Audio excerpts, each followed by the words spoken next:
Hey there, fellow smooth brains, it is I, your favorite parking meter, and today I'll be reviewing the Halo Infinite Winter Update. Let's do these. Before I mention the big stuff, let me talk about the smaller things about the update.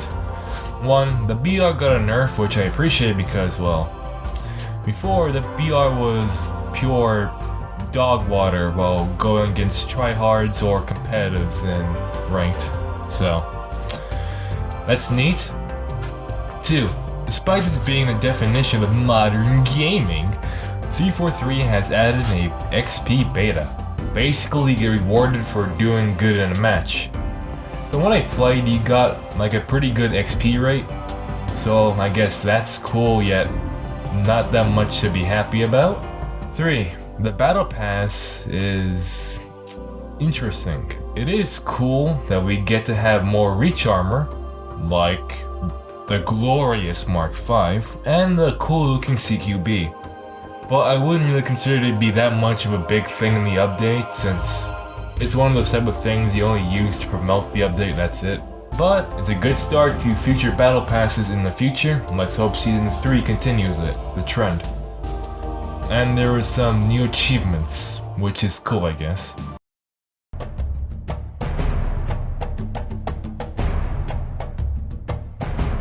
Now to the grunt meat and fusion coils of this update. Campaign online co-op finally gets added to the game, and I gotta tell ya, it's one hell of a blast. Nothing is better than having 4 chiefs kill everything in sight with little effort, even if it's on legendary.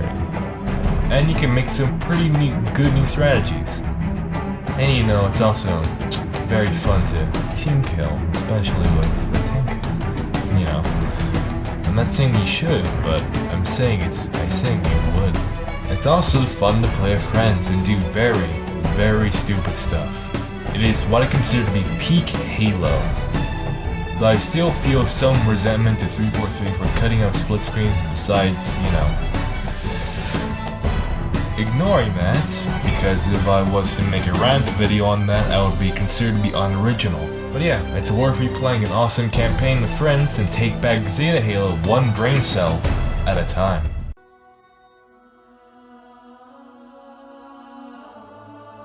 Now for the biggest part of this game, Forge and the custom games.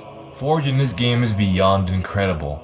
There's so many possibilities, and may I say, it is infinite. There it is! You can script AI, make your own maps so close to the quality of actual dev maps. You can merge vehicles and weapons together. You can change the lighting in a map, like have it like a daylight and night cycle. There's a bunch more, but that's all the stuff I can think of at the top of my head. And the custom games, the new Forge maps, are my favorite part of the game now. Like, they're so fun, especially when you have a good group of people playing with you. Like, you can play some funny stuff, like, what's the word again? I think there was like some type of big team battle map that had like a lot of snow on it. That was like super fun, very chaotic. And unlike 343, they made Infection. I'm still salty about that. 343 also created a new mode, Covert One Flag. It's pretty fun for what it is, like a variant, and it can sometimes be competitive, like when you're trying to mostly get the flag if you're the side of the Invisibles, which I call them. So yeah, it's fun, but I wouldn't really consider it to be that much of a highlight, just like a little bonus feature. The last part about the update is the 2 new maps. 343 made these maps with Forge, and they play pretty well. And you know, the tools in Forge must be so good, they made entire maps out of that. So yeah, that's cool. Visually, they're not really that distinct. They kind of look similar to other maps, like very generic. Well, not generic, because military base and another type of military thing. It's like one of those. Like, visually, it isn't as striking as, let's say, Guardian. That was the update. I think this could be a very good turning point for 343. Their second chance to bring Halo back. And let's hope they keep the ball rolling. And if you couldn't really tell, I really enjoyed the update. 343 for the first time in a couple months really lived up to the update's hype. See you in the next video, Smooth Brains. Oh yeah, one more thing before I actually go. 343's new community updates, I actually got to play with them, and I totally got my ass kicked by Unishack. In fact, it got kicked so hard, I only got 1 kill.